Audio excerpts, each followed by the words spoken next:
Hello YouTubers, Alaska Prepper here. I lost the video where I showed you everything that comes with the Ninja LG050CO air fryer. So I just grabbed a stock photo from the web, ladies and gentlemen. First of all, let me tell you that I am very happy with this machine. Not only is it very efficient, but very versatile as well. I've cooked anything in this, from fish sticks to steaks, and I even roasted a whole chicken in this, and it came out perfect. Not dry at all, nice and juicy, with a nice crisp skin. And no, ladies and gentlemen, for those of you that are wondering, this is not a sponsored video, and Ninja did not send me this for free. I bought this model at Costco because it was on sale for a pretty good price, and my old air fryer was on its last leg. So this model comes with, of course, the oven, a catch bowl, which makes cleanup very easy, an air crisp basket that you use with like fries, fish sticks, chicken wings, things like that, a grill insert, which is what I use most of the time, a thermometer that you can use to insert into your steak or any meat of your choice, a scrub brush, which does a really good job at getting the grill insert clean, and although it's not shown here, it also comes with a user's manual and a recipe booklet. Today we will be grilling a nice thick filet mignon. So enjoy the video, ladies and gentlemen. But first, let me go ahead and put the specs of this up for a few seconds so that you can pause the video and check it out if you'd like to. So ladies and gentlemen, just in case I forgot to tell you, I've been using this for a couple of months now easily, and this is an awesome little air fryer. I even roasted a whole chicken in here once and it came out perfect. Maybe the next time that I roast a whole chicken in here, I'll show you all how it comes out.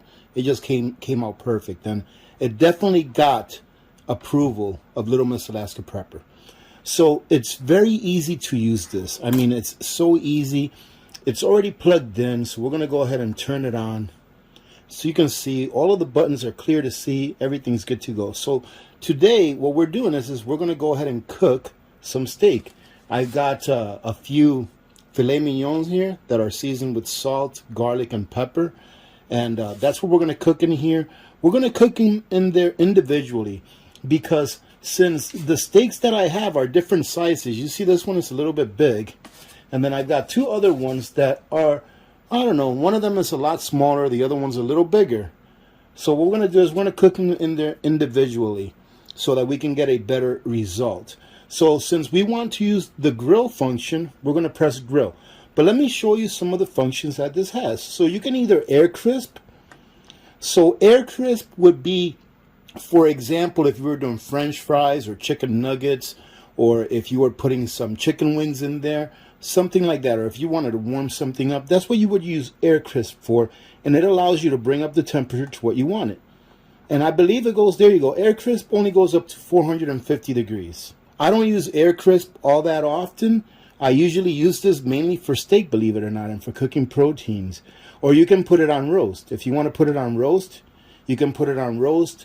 Or if you want to preset it, let's say we wanted to roast a chicken at 350 degrees, but we wanted to preset it, we can hit preset, and then you can just go to chicken or go to whatever meat you want right here. See, that's beef, this is chicken. And then what you would do is you would go ahead and you would take your thermometer, you would put it into the thickest part of the chicken, and then when the chicken got up to temperature where it was well done, it would actually stop and tell you, hey, it's time for you to take the food out. It actually tells you remove food. So you can do pork, fish, beef, and it also allows you to tell it how well you want it done. So let's say that I'm doing beef, right? And this is roasting, okay? This is not grilling. Today we're going to be grilling these filet mignons, but this is for roasting. But it works pretty much the same way with grilling as well. So let's say that we wanted our beef to be medium well. So we're just going to push this button until it gets up to medium well. You see, and it's got two settings for medium well. Do you want a medium well on the lighter side?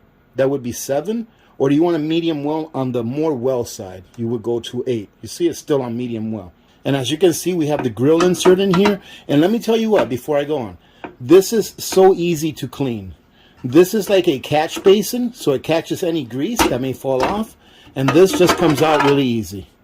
So very, very easy to clean. All right, so now what we're going to do is we're going to go grill. And we're going to grill on a high. The reason I like grilling on high, if you grill on high, I believe it goes up to 500 degrees. And the reason for that is because when you put your steak in there, it at least gives it a little bit of a crust, all right? It's not going to give it the kind of a crust that it'll give it like if you were grilling it over direct fire, but it actually comes out pretty good. And you'll see when this is done how nice it comes out. It gives it enough of a crust to where all of the juices don't want to come rushing out while it's cooking and after you take it out. So we're going to have it on high here. On high, it'll go up to 500 degrees. If you put it all the way up on high, right here, max, it goes up to 510 degrees. I always put it on high, right here, which is good. And then we're going to hit the preset. So we want beef. And over here, we like ours medium well, but on the lighter side. And now all we have to do, ladies and gentlemen, is we just have to take a thermometer and we're going to go ahead and put it in our meat.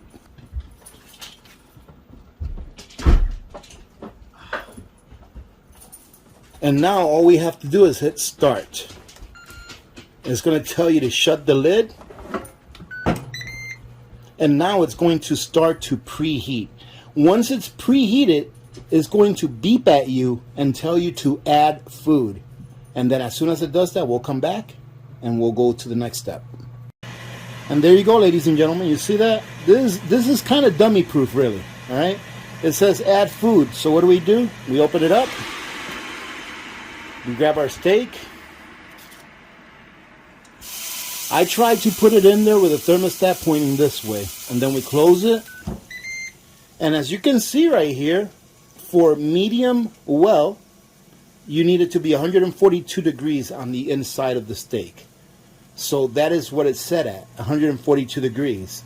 And right now it shows you the current temperature of the inside of the steak that the thermometer is reading, which is 40 degrees. So usually what I've experienced is that when this gets up to like 90, between 90 and 100 degrees, it'll beep at you and ask you to switch it over, to turn it over. All right, so we'll see at what temperature, internal temperature, it asks us to flip it over. And even though it says 142 degrees, I think I might take this meat out at about 137 degrees. All right, I think 142 might be a little too much. So I think I'll take it out about 137, because I've also noticed that when you let the steak rest for a few minutes, it's still cooking a little bit inside. So I'm going to go ahead and take it out when it says about 135, 137, and then we'll go from there. But I'll be back to show you how it tells you to flip your food over at a certain temperature. So ladies and gentlemen, remember how I'm always telling you all that you need to rotate your stuff. Well, before that machine beeped, or right as it beeped, I was in the middle of taking out one of my old peppers that I had put away. And I did this on video back in 2018. So for those of you that have been with me since the beginning pretty much, you would have seen me do a video where I was putting these in jars and using the food saver attachment to vacuum seal them. And guess what? We are now up to 2018 peppers. So we're going to go ahead and open this jar. I'm going to smell it to let you know what it smells like, okay? Because this pepper is, well, obviously I jarred it about 4 years ago. Or I dry canned it about 4 years ago. So let's see what it smells like. I'm pretty certain that it's going to be just fine. Let's see how the oxygen absorber feels. And the oxygen absorber feels like it might still have a little bit of life in there, because it's still kind of powdery. But I'm not going to bother adding another oxygen absorber in here, because we'll use this up within a year. All right, so let me give it a smell. And ladies and gentlemen, there's absolutely nothing wrong with it. It's actually kind of strong. The smell is actually kind of strong, and you know, it's it's not stuck together or anything. The oxygen absorber and the vacuum sealing did its job in preserving this. And I'm not sure if you remember. I'll try to find that video and pin it to the right hand corner, put a card up there so you can see how simple it is, ladies and gentlemen. Because like I said in that payday prep video that I did, spices, in my opinion, is going to be one of those things that becomes very expensive in the future. Not that it's not getting very expensive now, but it's going to become even more expensive than what it is right now. So dry canning some of it and putting it away now that it's available and it's not exorbitantly expensive, probably a good idea. And as you can see, it works. And there you go. We got mama jar and baby jar. I just asked my wife if instead of putting it in this jar, we should have just drilled a few holes on top of this lid, and we could have just used it like that. But she said no. All right, ladies and gentlemen, it just told me to flip it. It said flip food. So now all we do is open it, and look at that. Look how pretty that looks. See what I mean about having somewhat of a crust on it? Now we just flip it. Look at how the other side looks. Looks nice as well. And then we go ahead and put it in there. It'll start over, and then it'll tell you when it's done. But I'm going to go ahead and take it out of here at about 137 degrees. So when this hits about 137, I'll take it out. I'm going to let it rest, and then I'll cut it up and show you all how it looks inside. And we are at 137. So all you got to do, once you open this lid, ladies and gentlemen, it stops the cooking. So now let me go ahead and grab a plate, and we'll take this out and let it rest for a little bit.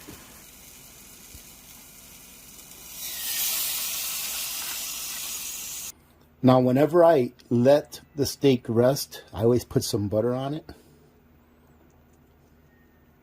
That way it coats it. Just a little extra flavor, really. We just leave that on there. And ladies and gentlemen, this butter, for those of you that saw one of my last payday preps, I don't know, I think 2 ago, this is the grass-fed butter that comes from, I believe it's New Zealand that it comes from. Yes, from New Zealand.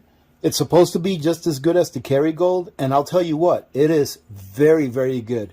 Now, what I did was when I cut these pieces up here, I went ahead and cut a little corner off of one, and I tasted it. It tastes very, very good. Very good quality butter indeed. So like I said, we'll go ahead and let this rest here for probably about the next 5-10 minutes or so. We don't want to be in a rush with it. And then while that's happening, I'm going to go ahead and put a baked potato that just needs to be warmed up in the air fryer, and then we'll come back and dig into this. Okay, let's see how it came out. Look at that, ladies and gentlemen. I would say that's medium. I'll say medium well. That's medium well.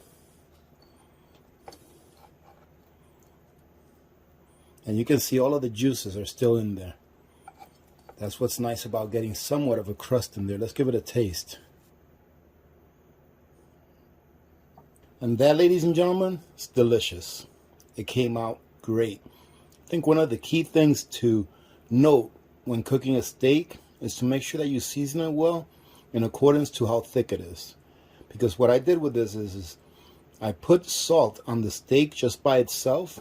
Then I let it sit in the fridge, in the refrigerator for probably about 4 or 5 hours. Then I brought it out, and then I seasoned it with some garlic and some pepper. And it came out good. Easy peasy. Now it's dinner time. All right, thank you very much for joining in today, ladies and gentlemen. Remember to be good to each other. When good people do good things happen. Remember to reach one, teach one, and repeat. If we all did this, the world would be a better place, and you know that it will be a better place. Many blessings to all of you and your families. I'm Alaska Prepper. I am out.